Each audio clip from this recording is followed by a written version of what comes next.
রাসূলুল্লাহ সাল্লাল্লাহু আলাইহি ওয়াসাল্লাম মৃত্যুর কষ্টে ভোগ করেছেন। হ্যাঁ বন্ধুরা, আমরা অনেক সময় মনে করি হঠাৎ মৃত্যু যেন সম্মানের আর দীর্ঘ রোগ যেন কষ্টের ও লজ্জার। কিন্তু আমাদের প্রিয় নবী মুহাম্মদুর রাসূলুল্লাহ সাল্লাল্লাহু আলাইহি ওয়াসাল্লাম, যিনি ছিলেন আল্লাহর সবচেয়ে প্রিয় বান্দা, তিনিও মৃত্যুর পূর্বে অসুস্থ ছিলেন, কষ্ট পেয়েছিলেন। এই কথাটা কিন্তু 100% সত্য। আয়েশা রাদিয়াল্লাহু তাআলা আনহা বলেন, রাসূলুল্লাহ সাল্লাল্লাহু আলাইহি ওয়াসাল্লামের মৃত্যুর কষ্ট দেখার পর আর কোনো মৃত্যুর সময় কষ্ট হলে আমি তাতে হিংসা করি না। শামাইলে তিরমিজি 297 নম্বর হাদিসের মধ্যে এসেছে।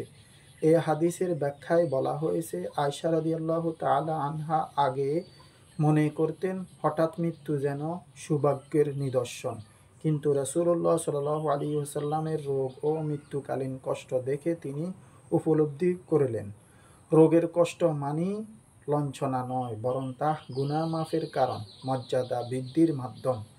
এরপর দ্বিতীয় হাদিসের অংশে রাসূলুল্লাহ সাল্লাল্লাহু আলাইহি ওয়াসাল্লাম যখন ইন্তেকাল করলেন, তখন সাহাবীদের মধ্যে দাফন নিয়ে মতভেদ দেখা দিল।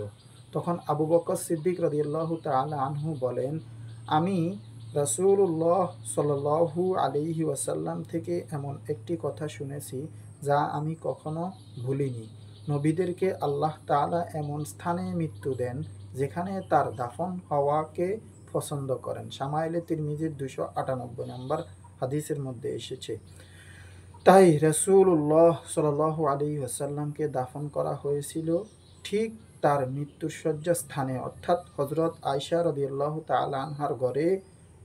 বন্ধুরা, এখান থেকে আমাদের জন্য বড় শিক্ষা হলো, মৃত্যু কারো সম্মান নষ্ট করে না। রোগের কষ্ট গুনাহ মাফের উসিলা হতে পারে। রাসূলুল্লাহ সাল্লাল্লাহু আলাইহি ওয়াসাল্লাম যখন কষ্ট ভোগ করেন, তখন আমরা কষ্ট পেলে হতাশ হওয়া অনুচিত। মৃত্যু ও কবর এগুলোর জন্য আমাদের প্রস্তুতি থাকা অবশ্যই দরকার। আপনি যদি এই আলোচনাটি মূল্যবান মনে করেন, তাহলে দয়া করে ভিডিওটি লাইক দিন, শেয়ার করুন এবং নাদায়ে তাওহীদ চ্যানেলটাকে সাবস্ক্রাইব করে পাশে থাকতে পারেন। আল্লাহ পাক রব্বুল আলামিন আমাকে আপনাদের প্রত্যেককে এই কথাগুলো বোঝার তৌফিক দান করুক। ওমা আলাইনা ইল্লাল বালাগ।